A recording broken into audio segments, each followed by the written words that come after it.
everyone. Welcome to Dialogue with Herrera. If you're new to this platform, Dialogue with Herrera is a platform whereby we celebrate incredible people that we call the unsung heroes. Why are they the unsung heroes? They are because they are doing great things, uplifting people's lives that probably you may not know of what they're doing because the media is not on them. So we go out there, look for them, and sometimes people let us know about them, and we share their story so that way you can learn a thing from them. Hopefully their story motivates, inspire you to also start doing something incredible to make a difference in people's lives, to uplift humanity. So today we have our special guest, Dr. Khalifa. Is it Khalifa Abbas, right? Yes, Khalifa Abbas. Yes. Welcome, welcome, welcome. Thank you so much for having me. Yeah. So I saw that you are passionate about sport, right? And Yeah. so I'm going to give you, I'm going to let you, this is what I do with my guests. I allow them to talk about themselves. And then after you finish talking about yourself, then I will ask you questions, and hopefully also our fans or your friends can ask questions. So please tell us about you, and then welcome to Dialogue with Herrera. Well, thank you so much for having me, first of all. My name is Dr. Khalifa Abbas. And when you say I should talk about myself, I don't know where to start. Well, Um, it is in the bio already, but we still want to hear it from you. We want to hear you tell us the story, you know? So we want you to tell, yeah. Because I used to tell people, read people's bio, but I end up always butchering something. So I try to stay away from it now. I let the people tell the story and then I ask questions just to stay out of trouble. yeah, it's fun. Well, like I said, my name is Dr. Khalifa Amir Abbas. That's my full name. Um, I I grew up as a young boy who had very good passion on football, and I think up to today, it's something I think I admire more than any other thing. But life comes with a lot of responsibility that changes your ability to think on other things that will actually affect your life in a positive way. So I did my nursery and primary school and secondary school in Nigeria. And then I was opportune to go to Ahmadu Bello University Zaria and had a diploma in law. Then I moved to the Philippines to have my BSc in management. Then I did my MSc in finance. Do I have to go on details of all the schools I attended? The more the merrier, because I want people, sometimes you'll be amazed. People will watch a video than to read a bio. You know that, right? Yeah. So it's best when they hear, they're like, oh my God, he did this, he did that. So I rather you talk. So please do. So I did my first degree in St. Dominic Xavier College in Manila, Philippines.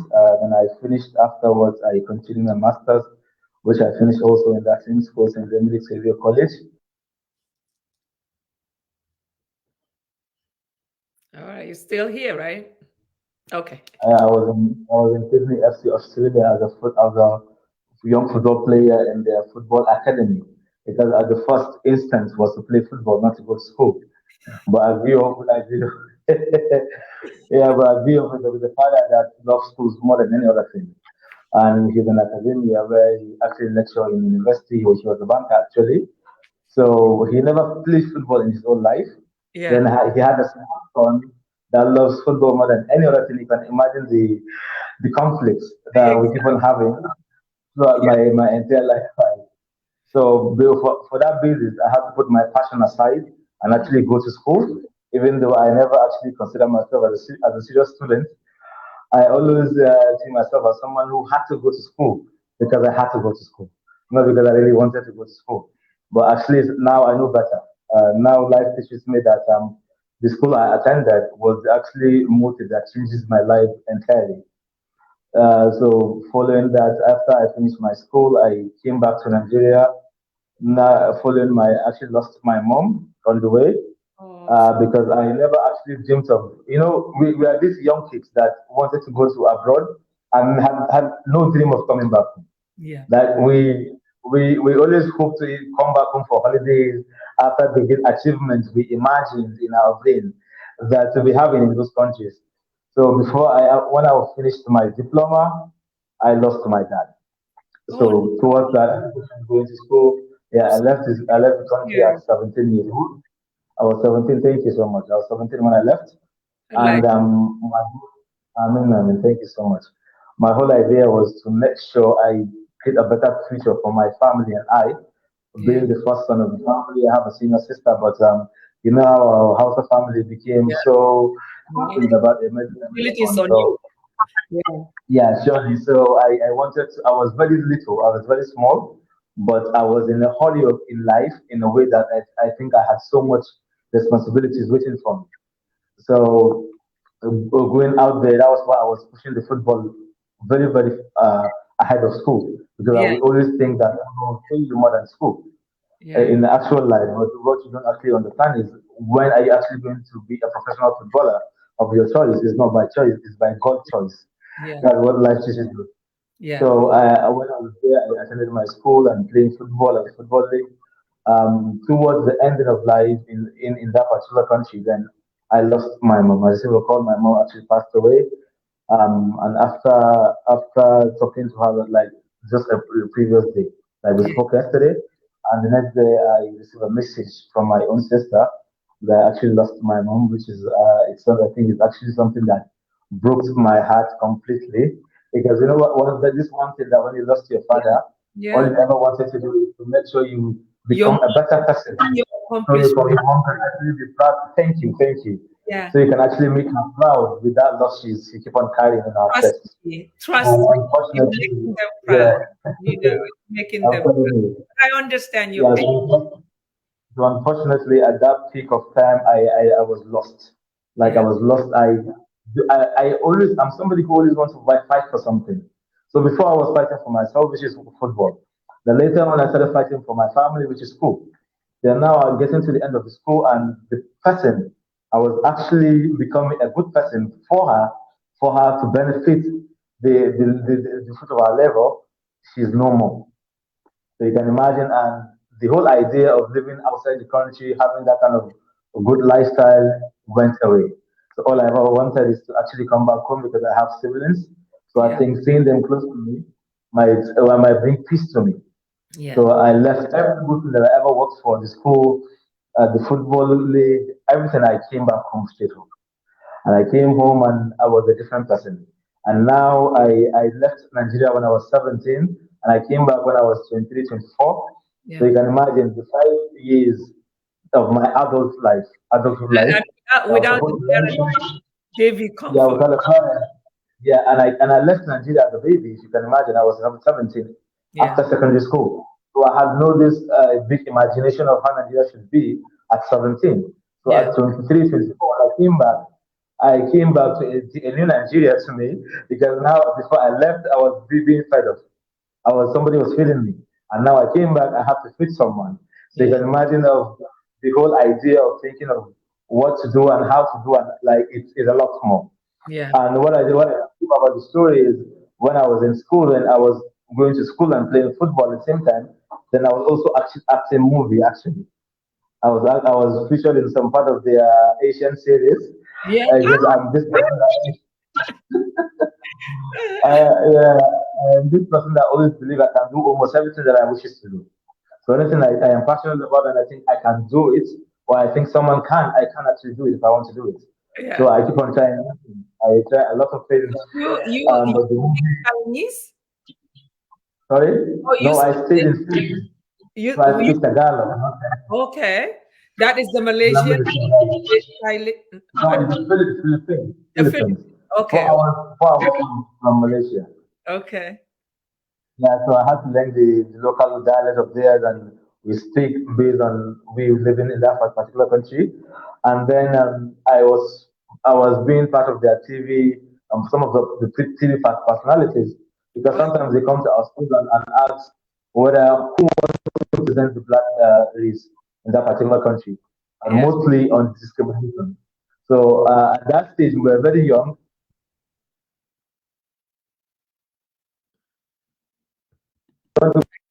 Okay. Your network is going in and out. I can't hear you. Did you mute? I can't hear you. I can't hear you. No. Is it mute? I can't hear you. Maybe it's network. Probably it's network. Okay, now you're back. Now now you're Yeah, back. thank you. Yeah. So as I was saying, most of the TV series or TV shows, because back then it wasn't series, it was shows Yeah. that they wanted to invite some Nigerians or some black people that can speak for black people. Yeah. So and it's about discrimination. So you can imagine coming to a country and speak back negative things about them. So you have to be very careful about what you say about them. Yeah. So I am one of these few people that always say yes. I want to do it. So that's how the whole movie idea started. I never actually went there to say I want to be an actor. So they Yeah. started calling me on TV and I would speak against the people of the country, how they are mistreating black people and how our people are mistreating them also. And that's how I begin to make agents, movie directors. I think my face back then, I was slimmer then, so my face back then, they think I'll be actually a good actor and based on their characters. And they Yeah. started calling me, and before you know it, I pick interest because before it was just football, and you play football now. So now I went to what do you call it, one TV show, and I go back to my football field, and all those my white agents and white players are seeing me like now I'm saying I'm a celebrity among celebrities because we are always we are all celebrities then in the entire locality. We are all Yeah. celebrities playing football. So people knows us as players. So now I am celebrity among celebrity in terms of apart from football, they also see me on TV.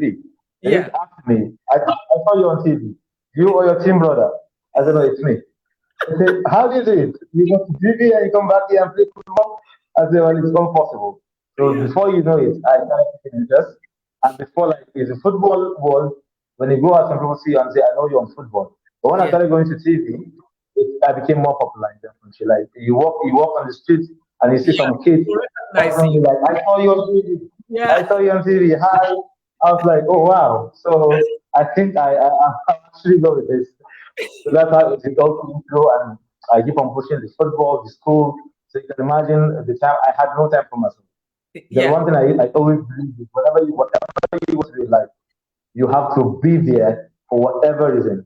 Like you have no time for yourself to be now we are not part of those kids that always had opportunity to have fun, Yeah. to go to outing, go to malls, go to the TV shows, or let's say go to cinemas and watch movies. Like now I have to plan my day. And every single day I have my calendar. I'm supposed to be in school from this time to this time. I'm supposed to be on the road to my football field from this time to this time. I have shooting on Saturday and Sundays. But The whole that is what calculation, it is whole, schooling abroad, you know. That's how it is. It's a norm and there. I keep on telling people in here because they always say to us that they think we went to school in an easier way. Like the conversation is always like our own was easier compared to Yeah. people here. And I found the only easy thing back there, I think, is the weather. Yeah. But apart from that, I don't think there's any easy because the journey is different, the story is different, but the journey is always different with here. Yeah. I tell them if Yeah. you're in Nigeria, you're maybe with your family or close to your family, you can have a just maybe 2 hours or 3 hours drive back to your family. When we travel out there, you can imagine I never came back for a holiday. No holiday for me. Since I traveled out, I did not come back to Nigeria until I finished. Wow. So you can That, imagine that must have been very tough for you. it was actually tough, but I think my mom always was the motivation because whenever Yeah. I told her I want to come back, because your friends will be asking me when are you coming back, when are you coming back. So I'll be Yeah. like maybe end of this year, end of this year, Yeah. after this semester. So I was unlucky in a way that if we finished exams and we're on holiday on school. Then now we are playing football league. Whenever we're going to finish the football league, we're already back in school. So which are you going to leave for a holiday in Nigeria? None. None. None. Thank you. None. So, but always my friends will ask me that I want to come back. At some point, I want to keep some pressure and be like, come back for at least a week or two. And then my mom will ask me, what do you want to come back and do for me? Are you coming back with results? I said, I'm not done yet. I said, okay, when you are done, then come back. When you're not done, I don't want to see you. You know how some parents always speak to you in a rude manner for you to understand the importance of what you're doing. So that's what I think I live there, but it wasn't easy. So it must have been very tough for you leaving there to now come back and focus your life in Nigeria. I mean, based on the circumstances that brought you back. So it must have been really challenging. How did you navigate that? You know, I saw that now you're actually an agent and you've gone into politics and all of that. So how did you transition to that? I think I will start by saying it is God that actually is making it possible. But I think I've learned one thing in life, and I came up with that particular thing in my heart. Yeah, I am very, very ambitious. I'm very, very ambitious in a good way. There's nothing wrong with that. I'm very ambitious of my life. So whatever I want to achieve, I had to understand that it's not something very, very easy. So I had to do things that people cannot actually do. I have to obtain, or let's say, endure almost every single thing of life. So when you come out looking for something, you just go out looking for it. You're not sure whether God is actually going to give it to you or not. So when I came back to Nigeria at first, I came back with an agony of losing my mom. So I wasn't thinking of anything as a whole, as staying here. I just came back because I thought I was actually going to die. So the fact that my whole entire life was based on making her proud, and now she's not here to actually see me graduating from school. Yeah. So I came back having lovely family, lovely sisters and brothers, and we became one family. We actually get to be praying for them every day, and we're having ourselves. Yeah. So then I stayed in my room. I used to always say it like this. I stayed in my room for almost a year in Nigeria, like having no distance from my home to my house, from outside to back home. Yeah. Is only playing football on the street with my friends before I left. So thinking of life as a whole, because I have an imagination of the way my life, I pictured life to be before.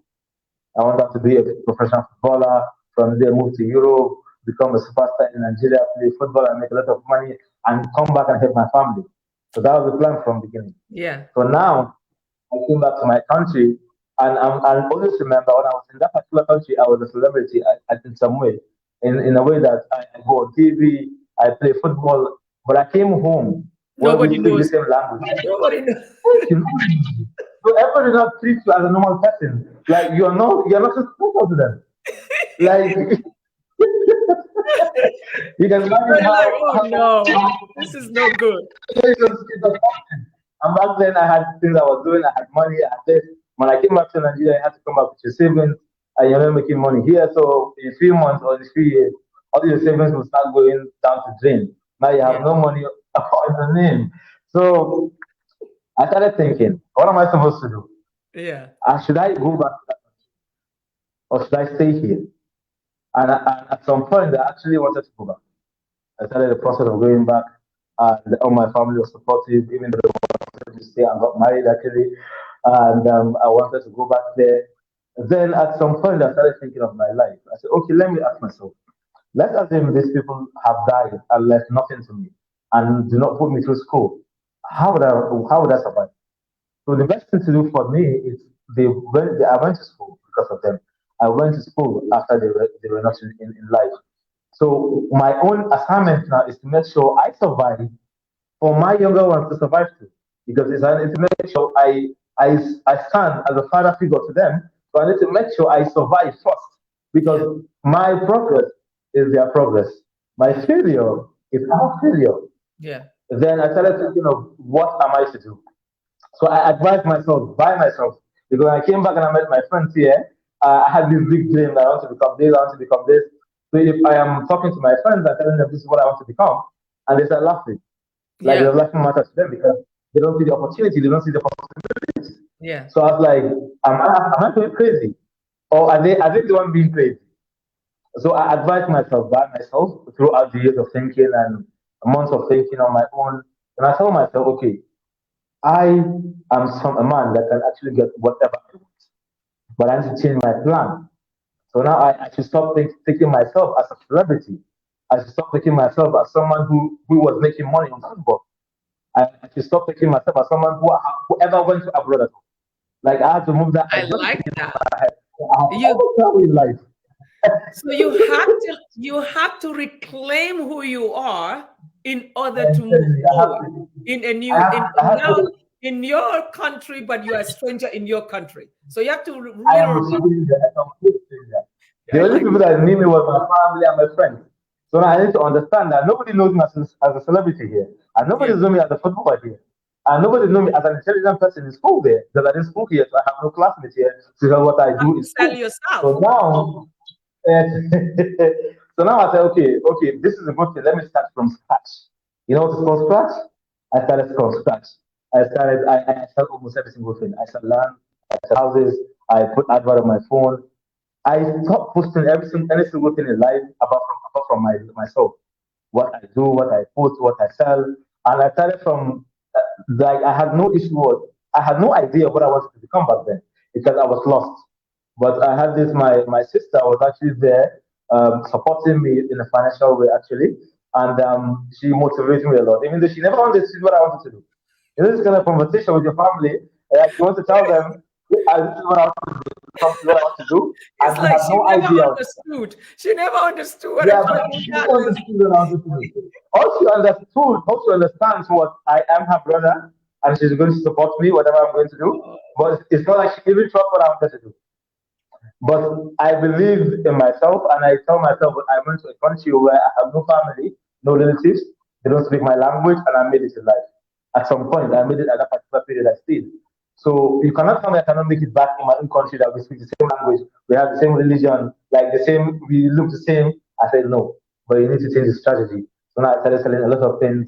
At some point, there is one funny story. I had to go to a bank, we call it Diamond Bank, and one of my friends was like, let's go and try look for a job. You know, this kind of part-time job that you look for in Nigeria that they pay you 20,000 naira in a month, and you spend it in a day because you used to spend the money. So now Yeah. you have no money to spend, you have to look for whatever penny you can get. So we went to a diamond bank and we applied for a job, me and my friends, and I was the only person that got the job. Our job was to be opening a bank, diamond yellow bank, for any person on the street. Like the You only open open bank what? account, diamond yellow account. It's a diamond bank account, but we call Uh-huh. it diamond yellow. Diamond yellow, you can open it with your phone without going to bank. Oh, yes, So the only okay. money you're going to pay is 200 naira. So I can register you through your phone with your phone number. Whenever Yeah. you want to upgrade it, you go to the bank and upgrade the bank. The funny story is we actually, I myself, the whole celebrity back then, I started going to the market actually in Kaduna. But when I want to go to market, I go to market in Sabo, like far from my area, and where I see none of my people, no, So they don't see you hustling. you know this kind of job you do, but you're asking for people to see you doing it. That was what was happening actually. So we went there and we had to go to like all these people that sell the water or would sell tomatoes or whatever. You Mm, do the bank to them and tell them how it works. And that's to tell you how low I started, how low I started. I had to start. wow. And at the end of the day, you collect like 200 or 200 naira from each of them. So in each 200 naira that you got from the customer, 50 naira is your own. So if you're Ah, going to, like, if you open that's a your lot of account, money. 50 naira. 50 naira, but you can actually spend a day without getting two people to open the bank account because of that 200 naira that you see. So it's not easy actually. So not the story short. That's how low I started. But I keep on like I started doing almost everything because I tell myself But there is no But you know what? Sorry? I really, really like that because that shows you're such a survivor, and you have humility, because a lot of people that would come from where you came from, where you said you are a celebrity where you were and all of that, and then come in, you've left your friends and you are this big shot back in Thailand, and then you come back. It takes a lot of humility to have someone go that route. So you should this I think this is something that we need to highlight. People feel like is they're too big to do little things. They are waiting for the big thing because either they come from a good family or they come from abroad. They can speak English, they can do this, they can't do this kind of job. But if you had not done that, you wouldn't have come to the stage where you are today. So I'm hoping that some people are listening that may be in the predicament you were, take some notes from you and do what you did. Sorry, go ahead. And I think so the story is very large, so I keep on skipping some things, important issues of the matter. Yeah. When I came back, when I met my parents, my father was a banker for almost 25 years of his life, and afterwards he kept Your on dad. pursuing his lecturing career. My dad, yes, because there is nothing he loves more than school. He studied mathematics, so he Yeah. keep on teaching and lecturing in universities. So I can tell you, my dad died a wealthy person, like a comfortable person. And when I came back to this country, I still had some of the maybe let's say houses or land that we got from our parents. And Yeah. from the beginning, what I wanted to do and invest in on myself was selling all those properties and lands, and which or most of my family members supported me on that. But just the three of my let's say my father's relatives or my mother's relatives that see more than I see, and they Mhm. advised me not to be selling things like that because when I came back, I wanted to pursue my movie career. So you can mention all these big actors, in either have some movie or Nollywood, like either Rahma Sado, Alinu, all those people. Yeah. Like I know them personally. I don't know them through this one. I know them personally because back then I wanted to do a lot on the movie. I wanted to be a producer, to be producing movies on my own because I think I had money, because I Yeah. had the houses that I think I would sell and make those things possible. And then it was delayed based on people advising me on it. I couldn't sell it at once. And then I said, okay, let's fine. Let me go back to before I came back. I was an agent that I used to bring students into the country whether they Yeah. want to come and study. So let me push my career as a travel agency. And I keep on telling my family, I want to do this, I want to do that. I have some people who come to you and said, I want to give you this amount of money so you can start the business. Just wait, I'll call you. And they are wealthy and they're comfortable and you think they're going to do it. And at some point, I was just very, very angry at every single person that was close to me. Like I was very angry at every single family I had because I think they are letting me down. Because Yeah. I think to me it's like they know I can do it, they know I will do it. So why are they not giving me the money? And the money is there. So you can Yeah. imagine the whole idea of life. So when you get to that point, there is two things to do. It's either you believe in yourself or you Yeah. get lost. A lot Yeah. of people like myself, I think them going into drugs or alcohol or whatever that would make them forget about their lives because they Yeah. think they should have done something and nobody's helping them. But one thing my father always taught me is I had no one, I only had God. I only have God, sorry. Since I only have God, so the only person that is going to help me completely is God. Every single Yeah. person that will put a hand on my success is somebody that God is going to sign. So for that particular reason, I completely lost hope on any Yeah. single person again. The only hope I had was on myself. Because even the friends I had close to me, that I speak to them on things I want to do, like they support me in everything I do. But to them, it's like it's a very big dream. So how do you think we're going to actually acquire it? Or how are we Yeah. going to get it? So to them, for them to access it is a problem for them. So I have Yeah. to understand every single person that was close to me. And I said, okay, let me invest in myself completely. And that Mm. was when I go back to that job I told you, and I started from there. I became somebody that almost sell every single thing because I noticed I'm this person that was always popular within my society.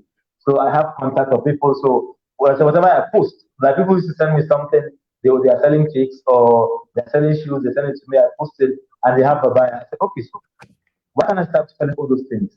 So I became an agent that sold almost everything. If they're selling eyeglasses, he sell it to me, I post it. When I have a buyer, I have my money, he gives me the money, I collect the glass from you, I push it to him. So now I started using my own ability to think, not to stay and wait for anybody. So every Yeah. single thing like 1,000, 2,000 money is money to me now.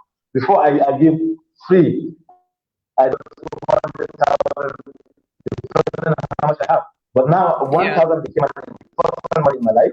So I have to know how to stop it. So from there, I think you keep on meeting people, keep on meeting people. I started the agency I wanted to have before. I wanted to rent an apartment, or an office, a big office, and started big, so that everybody that comes Yeah. to my agency will see me as a big person, blah blah blah. And I noticed since nobody is helping me, let me start with the small thing I can. So if I have Yeah. 20,000 naira, I will have money. They will spend the place. If I have small money, I'll give the money. They will do me a table.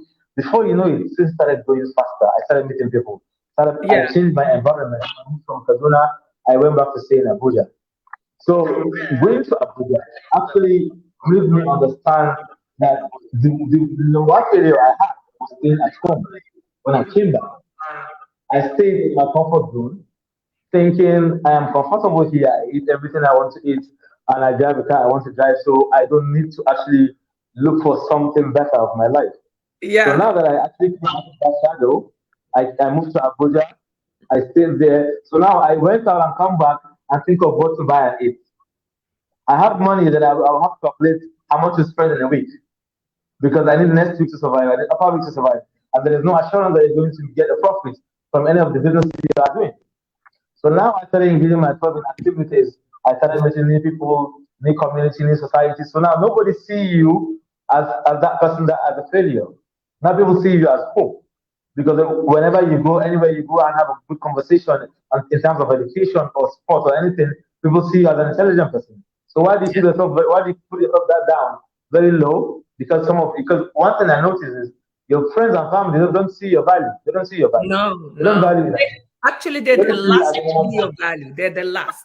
I mean, Very, very. I mean, not like our generation, because for me, Yeah. um, all my kids, I know their capabilities. I know their strength and What they weaknesses, can and do. whatever they Yeah. want, I try to encourage Yeah. them and guide them. But I'll tell Yeah. you, especially back home, people up till today, people don't even understand back home, they don't even They understand who don't I have, they am. don't have So I got it. you know. That's right. So But that's how it starts. but So, you said but something you that know, I really liked before you. Mhm. You said one thing that your dad taught you was to believe in yourself and know that the only person that can change your life is God. So first, Sorry. believe God will be the one to change your life.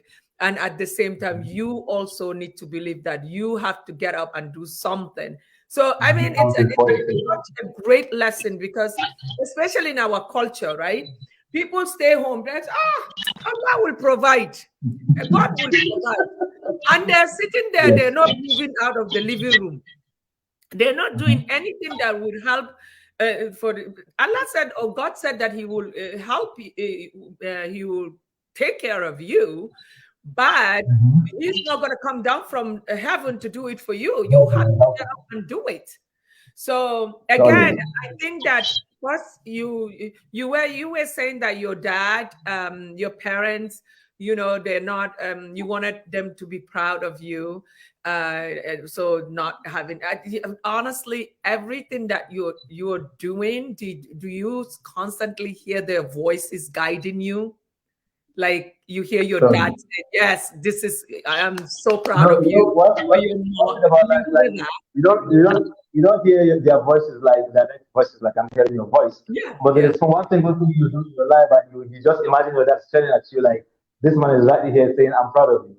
That Yes. kind of thing. Like just Yes. imagine that here looking at what you're doing. So that makes you to do more in life and to help more people so they can actually be more proud of you. And like I was saying, I want to be quick and be at the up story because to know where I am actually now. So in that particular Abuja where I met people and I met people and I started going to National Assembly because I have some people that I met and they think I am capable of handling some jobs. I started becoming somebody I never thought of becoming. Yeah. Like this is just a young boy that wanted to play football. But now I think I believe that the talent I have is beyond just football. I have talent of life. so I can do a lot and help the community. And that's how it started. I keep on pushing. Then I joined a group called Democracy Youth Roundtable in Abuja. So the group actually organized dialogue, all this dialogue for politicians and their citizens on how to discuss the way veterans of the country or their lives. And before you know it, in fact, in that particular aspect, I became one more of the like a leaders town too. hall meeting, kind of. Yeah, yeah. I think we're the biggest in Abuja right now in terms of activities because Oh, last time we did Nigeria must decide. Uh, we I think we gathered almost 17 presidential candidates on wow. our platform. It was a Wow. live platform. Like I used to be one of the hosts. I'm one of the major people that actually organize it. And when it comes to the event, I hosted by inviting them to the stage or hosting the whole event on my name. So you can imagine how big from this young person that started with a dream. But what helped Yeah. me is I was already used with conversation on TV back outside that country in front of people that I see as strangers. And now I came back and see people that look like me. So I'm not actually scared of a conversation in anywhere in life because I Yeah. believe I can do it. Since I go out there with people that actually hardly understand my own accent. So imagine Yeah. you come back to your people now, you can do a lot. So I that just is from cannot imagine you speaking that dialect, you know? But Anam Palamo. Anam but Palamo. as they say, do what you do what the when you are in Rome, you do what they do. So what's that called? You do as they do. I say, Anam Palamo. That, Madam, what is your name?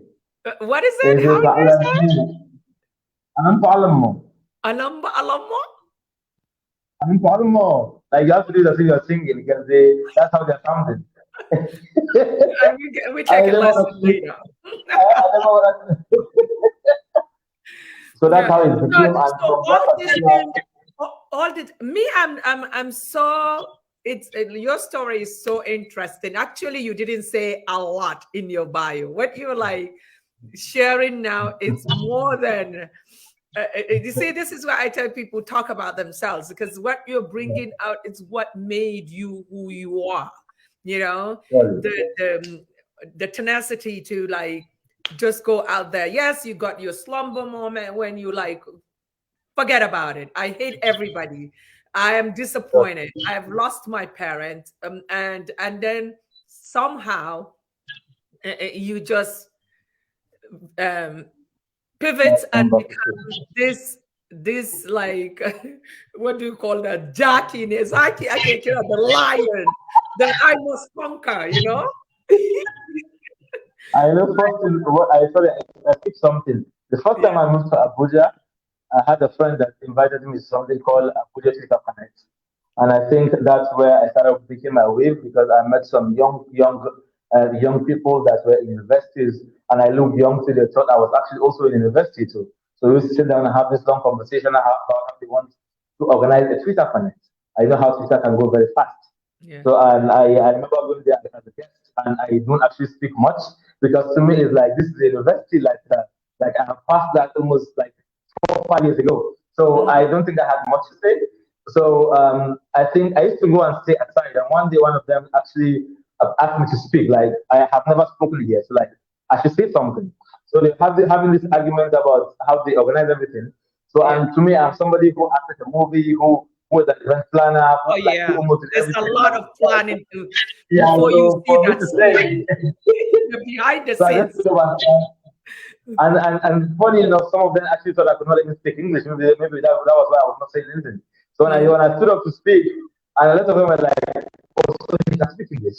A good English for that matter." So before you know it, they started taking interest, and I started going into the event and whatever. And before you know it, I was leading them. I was Yeah. leading them in terms of bringing more ideas of how to capture instead of Abuja, we capture the north. I have Yeah. people in Kano, in Kaduna, everywhere. Yeah. Yeah. Yeah. So, and there is this idea of young people growing up. They had this issue from between Kaduna tweeters and Abuja tweeters and Kano tweeters. And so, funny enough, is I had to drive down to Kaduna and meet the people that actually used to attack Mhm. and tell them, see, this is me. I am the one leading them, and I'm from Kaduna State. So if you're insulting them, you're insulting me. So I had to like put on the head. We came all together and did a northern Twitter connect. And that particular aspect actually, I think, is one of the things that made me to go up to the Senate President office. Wow. Because me, what I was using, I was seeing it as a movement. So I used the letterhead that had the power to go to almost all the offices that the public offices. Yeah. So I the Senate House, the House Speaker, and before that, I was meeting these people in terms of Twitter. And there are people that don't understand Twitter, so they're afraid of people from Twitter. So now they had to listen to me. And if you imagine, I had all these, I think, almost 100 followers on Twitter. I wasn't an active Twitter person on Twitter, but I Yeah. was active person behind the doors. So before we went to the Speaker office, Senate President, I started knowing people. I started knowing people in politics. That was the beginning of the political movement. And in that particular movement, then I started thinking of my football academy because I always had it in my at the back of my mind. Then I had a friend called Dr. Amir Khalifa, and we sat down and we started thinking about it, and we started doing it. Before that, we opened the football academy, and before that, I am now part of a political movement. So now I forgot about my whole world of life. There was no money involved at that particular moment. There was no money. You had to use the money for transfer, whatever. But on the process of Twitter Connect, then I met some people that used to organize Democracy Youth Roundtable, which is a very big platform, and I think they organized for almost 10 years before the election. But when they came to my event, they saw some people from the presidency, some youths that were given offices during the President Muhammad Badi, and they were impressed by me bringing all these people down there, even though it's not my handwork alone, with a lot of good people that we work together. And before you know, they invite me to their own forum, and I joined, and before that, I'm becoming one big part of the movement. And before you know, I become the spokesperson of the movement. So anywhere we're going to meet any Senate president, any senator, any governor, we're going to tell him our own plan. We have a leader called Desmond. So Ambassador Desmond is going to be the one to introduce all of us. Then I will have to tell him our plan and what we think is or what we think is going to help us in the movement. And before you know, things started getting better. I started getting interviews on TV. They call me. Hold that. Were they taking you guys serious? Did anything positive came out of the whole dialogue with them from your guys' movement? Anything positive came out of it? Well, the thing is, we became very popular and very strong in the youth platforms. So they now understood that each of them, anybody that actually wants to benefit from the youth or wants the youth to vote for him, he had to actually come to us and tell us his own plan. So that is why we're having the program. You come and speak based on what you want to do. We ask the questions or they ask the questions. So when you answer, at least from there, because our capacity was so large that you cannot ignore us. Yeah. Because I think we're a complexion of people from the south, from people from the south. So the entire country. Yeah, so I think I happen to be the only Hausa person, and you can imagine the north being the biggest part of the country, and there was no other people there to actually participate. So when they saw me on that Twitter planet, how a big impact, they thought I was actually going to make a lot of impact. So now brought me into the game, and before you know it, now things become bigger.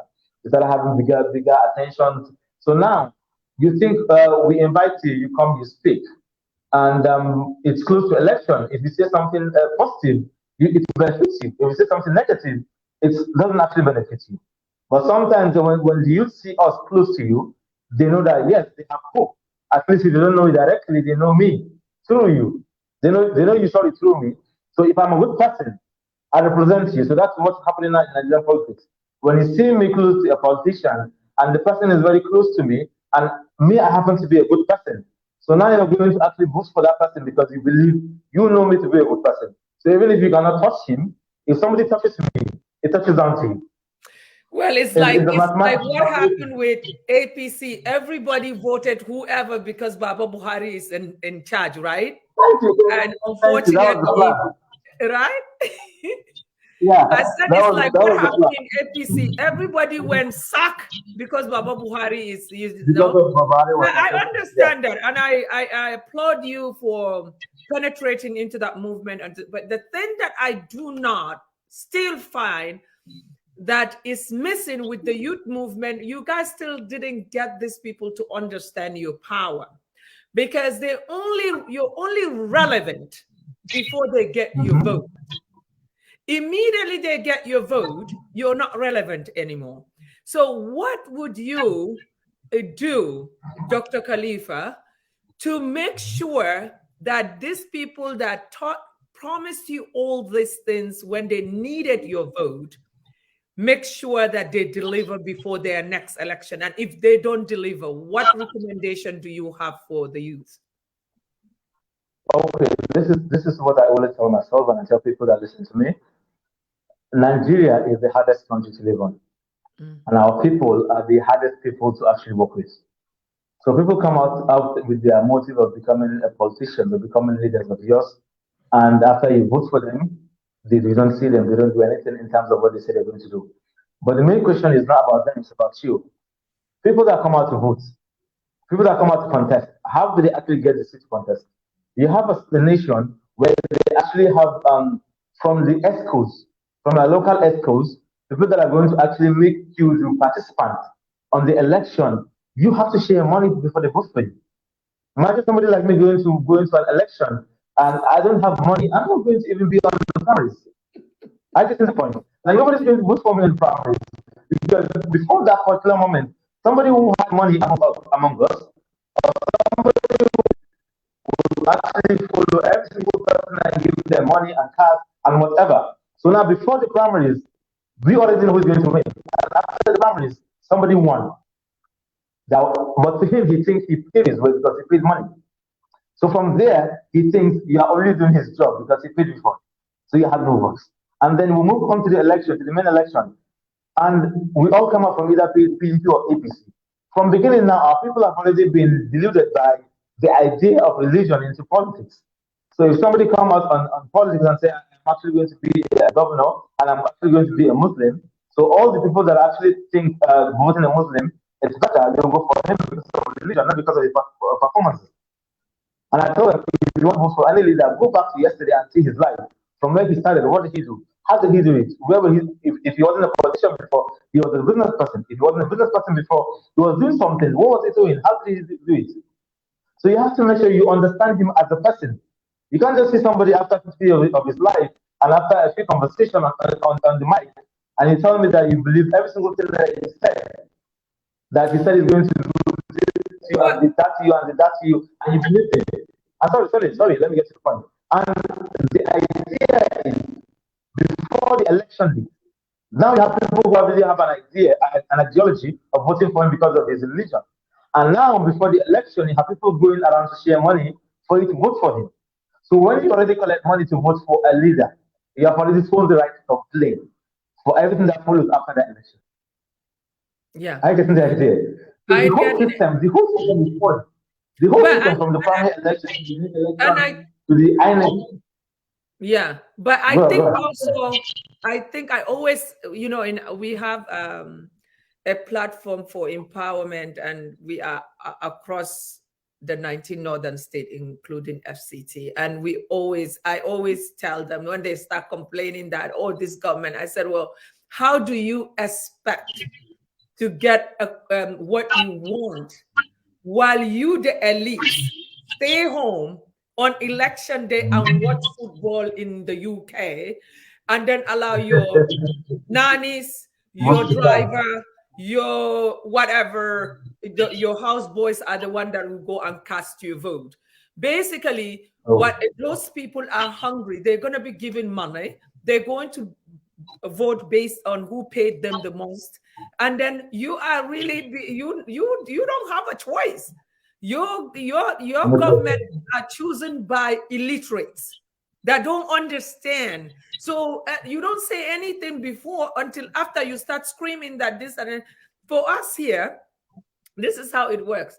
You have to go like this November. We have a November election for like the state. We get text messages literally like a month before. The day I didn't cast my vote until like later in the day, the last day, I got literally more than 5 text messages from morning to let me know that I have not gone to cast my vote. So you have to vote as an educated person. And when you are an educated person, you know what you need. You know what is you don't want in your community.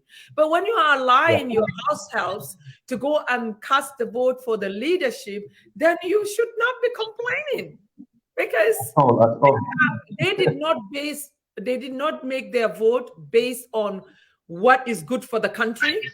They did their voting based on who is going to give them the highest money at that moment. And thank you. You know, the difference between here and the state is back there in the state, people know their right and know what they're doing and know what they're looking for. Yeah. Back here, people don't want to survive because in terms of things that have been happening in Nigeria, in terms of insecurity, a lot of things that the governments were doing just to make sure that they did not allow you to even think of yourself as a human being. So at some point, when it comes to elections, not all of them. See, Nigeria is. I told you, like Nigeria is a very hard place to stay. The whole issue of insecurity started because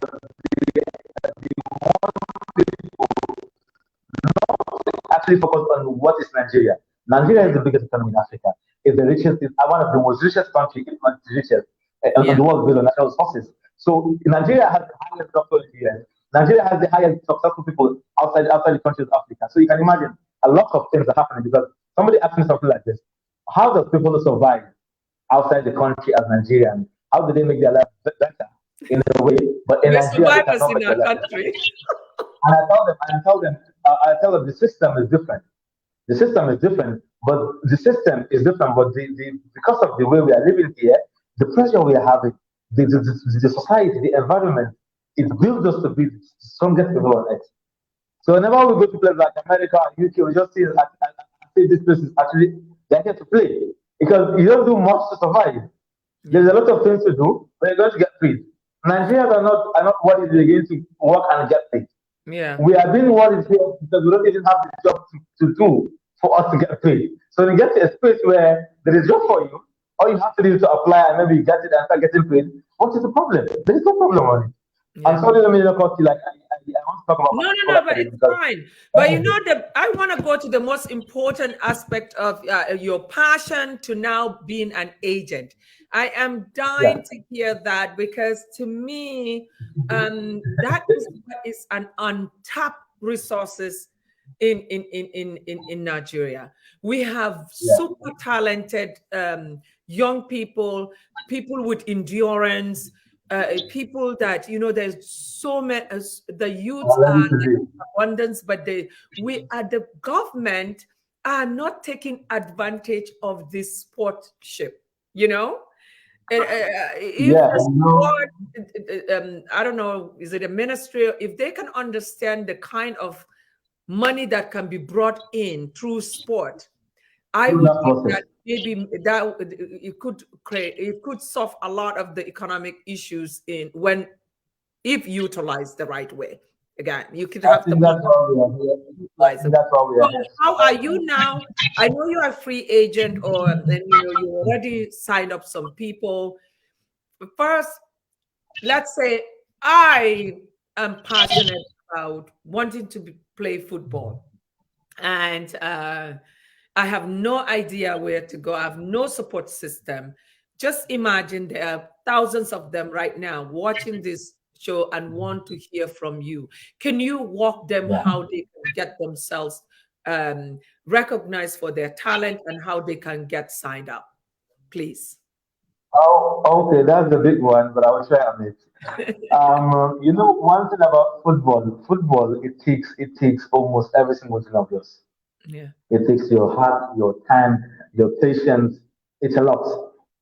So that's why you see there is a lot of money involved in football, but not every single player can actually survive on football.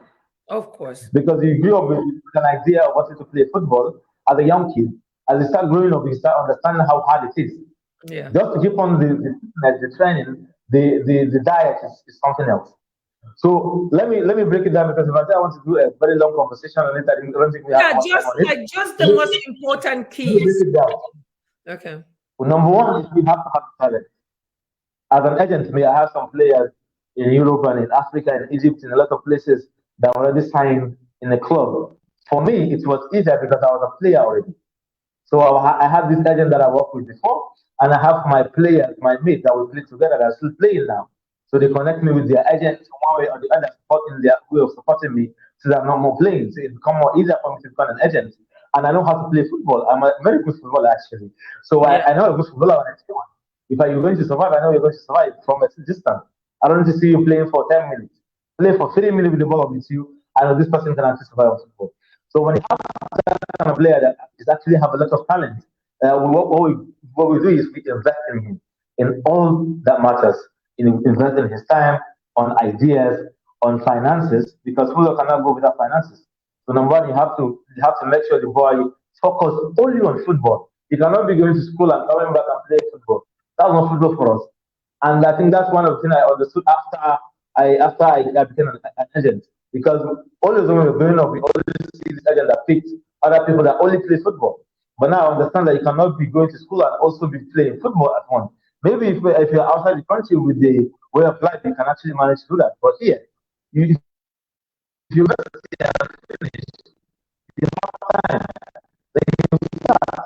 you have to focus completely. Because me now I'm going to invest my money on you. So I need to make sure you're not coming back to Nigeria when you travel out. So And the there agents that is we like keep hope for them. there's a football academy that is you guys send them to a football academy. I have a football academy of my own. Okay, let me say how I started my own career. Okay. I know the issue of academy. I went to academy in the FC, so I know how to operate an academy. So I know to get a best good player, it has to be through academy. So I organized a football academy, started from scratch, and before you know it, after so many years, we started making it because the players have seen us playing before. So now they have hope on us because they know that we know what we're doing. Before you know it now, we've got luck and everything. We started having money, pushing people, some people abroad. And now we have good place for the players to be training every single day. So we have coaches looking at them. So whenever I come back in a week, I watch them to play a match. So on that particular match, I know who's ready. Your fitness level, you can play 90 minutes running up and down, and this person can actually survive somewhere. And from there, you are good talent. So I was like, okay, now by December, this particular person is going to travel. So now we're going to focus more on you. If you're training 2 hours a day, we will give you 3 hours a day, 4 hours a day. Because if you go outside this country, those people don't actually like you based on your skin color. They like you based on what you can offer.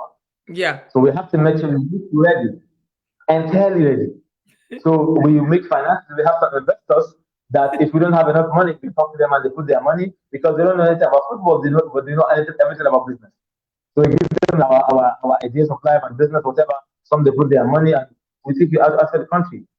And once you play, we have an agreement. If you get signed, this is how much we get, this is how much you get, and that's how it goes. So before you know, from 1 to 2, from 2 to 3, from 3 to 10. So now we started making name, and people are saying what we're doing. So now you don't have to explain yourself to a lot of people.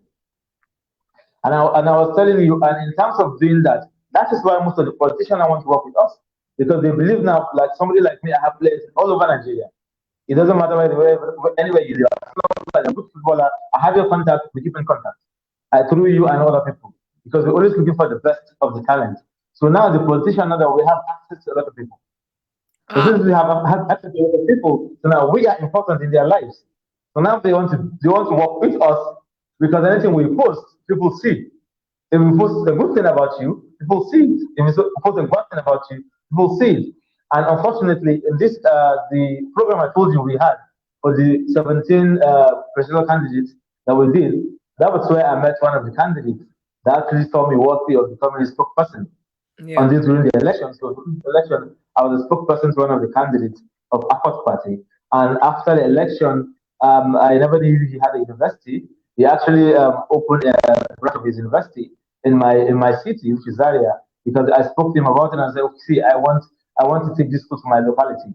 I want my people to benefit from this scholarship because it's more like a scholarship scheme the way we organize it. So he brought me back to Zaria, and that's how you see on my CV now. I'm actually one of the lecturers and the coordinator of the school, So which is a you have university. a university for soccer, football?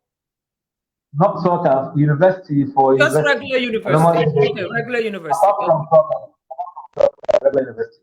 I Okay. skipped the story from the agent to how I met the candidate Okay, and how I become a okay. Yes, spokesperson. yes. And so Oh this, I'm no, so happy I with that. My think office. sport opens doors for you. Whatever sports you are in, it opens doors. Yeah. So What opens doors for you anywhere you are? Well, let me tell you what opens doors for you in life. Your belief. What do you believe in? Whatever you believe in, just keep on doing it. And the process of doing that particular sport You meet this one today, you meet this one tomorrow. This one is a politician. This one is a business person. This one have an academy. This one owns a university. This one owns a company. So remember, this the whole idea of the academy is for me not becoming able to go back to play. That's why I thought, okay, now let me open an academy where my younger ones or people I know can benefit from my own contact. So it started from small to big contact. So now actually, the sport was the motivation for every single thing. Because I told myself, if I cannot go back and play as a footballer, my whole idea is to become Michael Obi or Ahmed Musa. But now I cannot become them because I passed that. So, but I can create people that can become better than them and throughout the academy. So before, if you're thinking of money, I did not make a lot of money as a footballer. Now I'm making as a football agent. Yeah. So anything you see, there is not place in life. Yeah. Whatever you think, but you always have to work with the possibility. You have to think. At 30 years, can I still play football?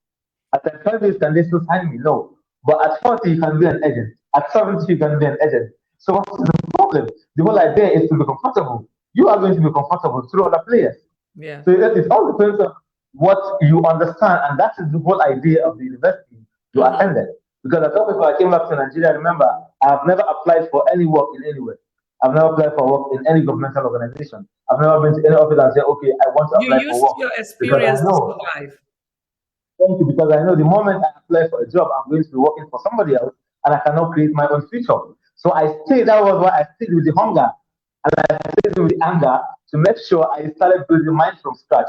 So now I'll tell you, Alhamdulillah, I can visit governors of some states. I can visit governor of my state. I get an invitation from a lot of politicians in terms of youth development, but either through my political platform or through the football academy. So you can imagine, like, it's all coming back to reality now. And now Yeah. I sit back on content I used to stay there before, and now I have most of the content of the football I have there before. Now they're happy because they have me in Nigeria to actually work for them. So it all became easier with all the contact. But that stage of breaking through, I am telling you, some people are going to die. Not every single person can actually survive or It's have a the lot. strength. It's a lot. Is a lot. It's a lot. I just explained the few things I could, but I can't imagine how I went through what I went through. But I think with God, like I told you, with God and with the half of the kind of house training I actually got from my parents, and I think that's what kept me alive and to make sure that I had the responsibilities of my families and my sisters. So I have to become somebody. I cannot Yeah. stay home and be crying. I have to come out. Even if people are going to visit me and to give me money, I have to actually come out because I cannot lie down. If I lie down, they're not going to lie down. So I have to come back and work for them. And at least now I'm happy to tell you that I think some of my siblings are actually graduating next year from university, and that's some of the advantages of my life. I'm I not tell you, your parents are praying for you and super proud of you. You know, when I saw a sentence where they said you insisted on football and your dad says, "Hell no, you gotta go to school." It reminded me. I have a son that is in college and he plays college football here. So he loves football like no tomorrow. And he got an offer to go to one university, full ride. And he got two other universities looking. So I told him, I say, okay, I'm happy that you love this. But if you finish from this university and you are not able to become a professional footballer, nobody's going to look at you. So we have to go to the best university. You gotta study something that will make so now he's in math. He's studying math. Who hopefully majoring in finance and still playing college football. So I said, so listen, in case you didn't go pro, you can manage the footballers' money. You know. It's a good idea. So I just laughed when I saw that. I said, oh God, he got like another parent like me and my son. You guys are okay, let me tell you something. So now your point is you are there in the US and you know how it works. You can imagine my mom being in Nigeria and I happen to be somewhere else and I call her on the phone and I told her something like I had a club that wanted me, I think in Japan Japan, I guess. And I was going to be, I think, a millionaire back then. And you look what she told me. I did not send you to go and play football. I sent you to go to school. Good So when you graduate from that particular school, you can go and do whatever you want to do. Yes. And look the funny way. But that's an African thing, you know. Okay, okay, let me tell you something. After I graduated, and she was nowhere to be found because me and her had an agreement on that. So now all the rest of my family wanted me to actually go to work now and look for a job in a governmental organization where I knew that me and my mom had an agreement whereby when I finish the school for her, I'm going to do everything for me now. So you can imagine how the back and forth we've been having with them because of particular thing. But I am happy now because what I wanted to create in Kaduna now, we have an academy and we built a facility, a world-class facility, because most of my agents outside the country, they want to see what we are doing. So I have this camera that they can watch the players from their comfort zone through our website. And we have an application where all the parents can watch their kids while teaching them football. So now we have come to a stage where the parents actually bring. And where is the academy located? It's in Kaduna State, inside Kaduna State University. Okay, wonderful. I think you should give our content manager the information to post because we need to really train a lot of our youth in that. That is not just even being famous. I think it teaches you a lot of discipline, a lot. You know, at some point in life, where I understand football is one of the most important business in the world. We were having coronavirus, and everything else was shut down. No governmental organization, no White House, no whatever. But the only thing that was still there was football. They have to play football, even though they have no viewers to stay on the stadium, but you can watch it from home. Why does that stop people? It cannot be stopped. And it's a business that it has no expiring date. You can't tell me that in the next 50 years we're going to stop playing football. Every single year it got better. It got better. The money, the attention. So why are we waiting? But it's a huge employer, in America. Our people here down in Africa are so used to investment on things they see visible. They want to buy a house and people for rent. They want to buy maybe a car of what do you call it, rice, and sell it to the neighboring village. So they are used to that kind of businesses. So now when you talk about the business of football, it comes with faith and understanding of the game. They don't want to involve in it. So I tell people we use our money at first to make sure people understand its value. So now after some few years of success, and my players, somebody will live in Nigeria, very tiny, very slim, and after 3 years, I post this picture. Now he's one of the best players in the place he played. So now you can see how people are getting motivated. Okay, so this is possible. And funny enough is people you sit down and talk to about it like 3 years back, and they shun you on it, and now they start calling you. That is the spirit of persistence. You know, in everything you do, passion first, consistency, and then believing. Of course, number one, believing in your maker, and that whatever you're gonna be, he will always guide you. But in order to get successful in anything, you have to have a passion and consistency. So among all the people that now you were able to send out, who could you say are in really big teams or whichever, or they are like the next big thing, do you think? Can you shout out? The issue is that football is a very long process of a business. So now, the stages that they are now, I don't think they're in that popular stage where you all know the players for now. Okay. But they are not where they started. Okay. Like some people started from Division 5, another in Division 3, some started in Division 4, another in Division 2. So the place where people know them is when they come back to Division 1. Or when they start playing for Nigerian jersey. Yeah. And so the idea I have in my head is I want to have as many players as possible outside this country. Like every single way I have opportunity, I send them with my money, with other people's money, with investment. But every single player that step out of this country, I have a percentage. But some other players is 100%, some is 10%, some is 50%, depending. So you can imagine 100 players in a year. How much do you think I'm going to have if any of them get signed? So the whole of the idea of the football business is not for today, it's for tomorrow.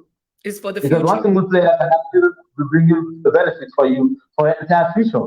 Because that is why, and thank you. And that's why we started it through the academy. Because without an academy, you can be an agent and you have no academy. But the only agency is the percentage you have when a player is getting signed. And maybe you and him agree for a 4 years contract. So after that particular 4 years, you have no money on him again. But if you come out from my academy, I have to save 10% of your benefit throughout your football career. Anyway, you're going to do life. So I'm playing a do you charge them for the academy, or you sponsor them and then that is the deal afterward? No, mostly we sponsor them from the beginning.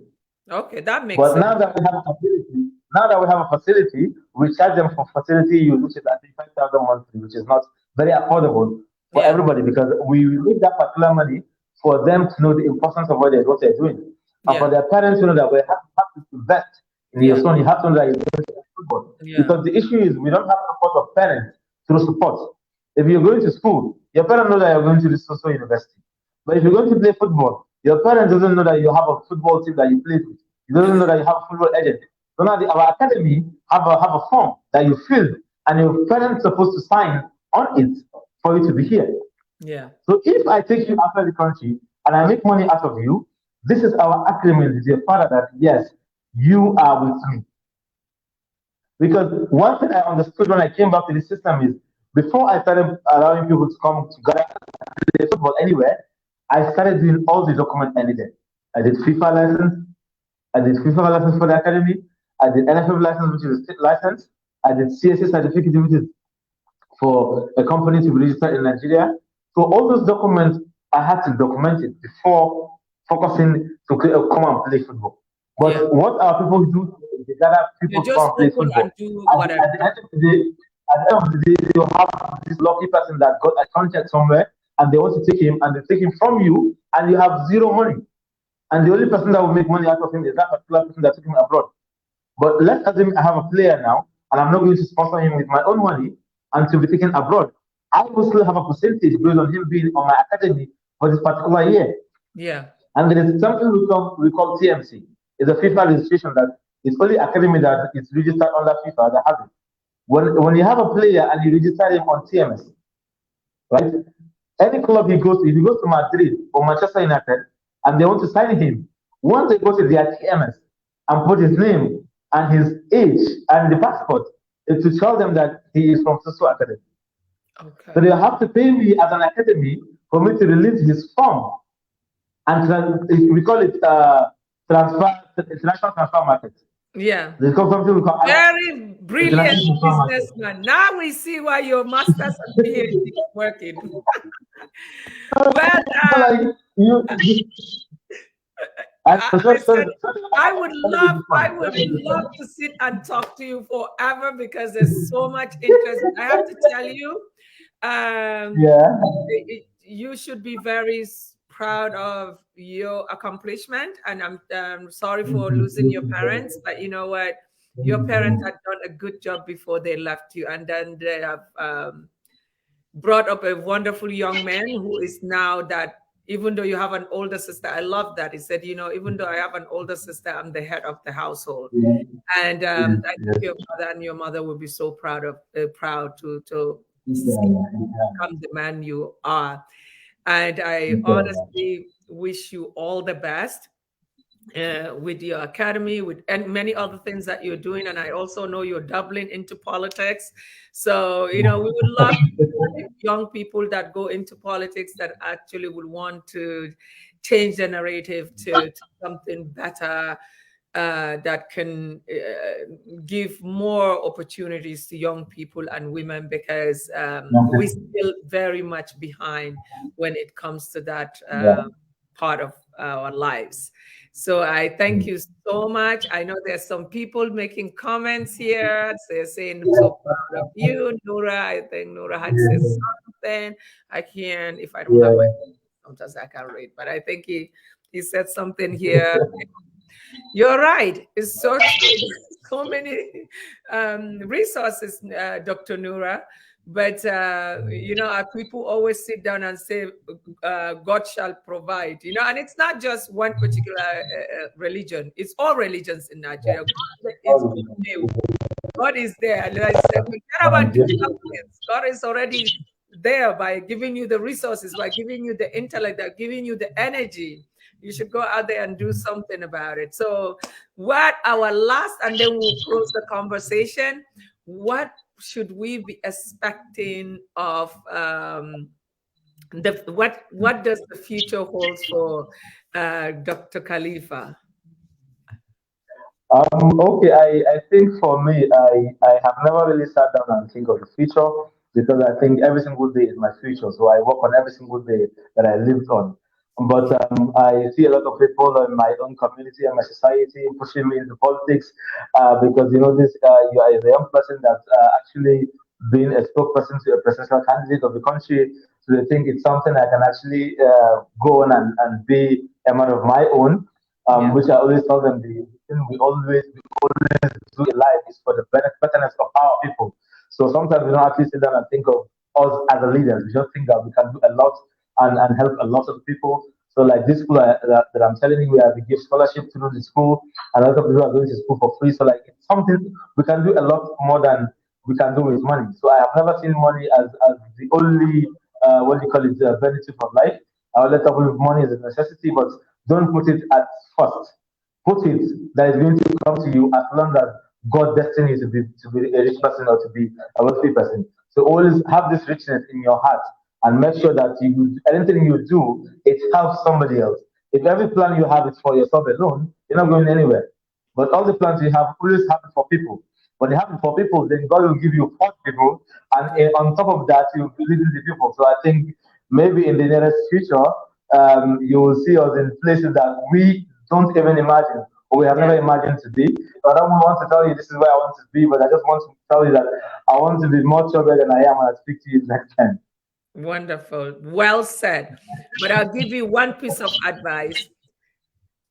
Put politics aside and focus on your academy. You will become the most powerful man in Nigeria when you focus and build that academy, because you know what? You will be creating wealth across the world.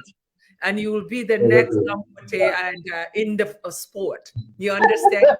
And you will be able to change a lot more lives with that, because these people that you're going to train, they're going to have your own mindset, so that when they become something, they will come back and give back. You see, a politician can only take you so far, but I think you have something so amazing that even the politicians will bow to you. So stick with the academy, okay? Thank you so much, Dr. Khalifa. It is nice having you. And thank you, everyone, for watching. And I look forward to next week, Thursday, with another great guest. And thank you. And stay blessed, everybody. I know it's pretty late in Nigeria. Have a good night. Bye now.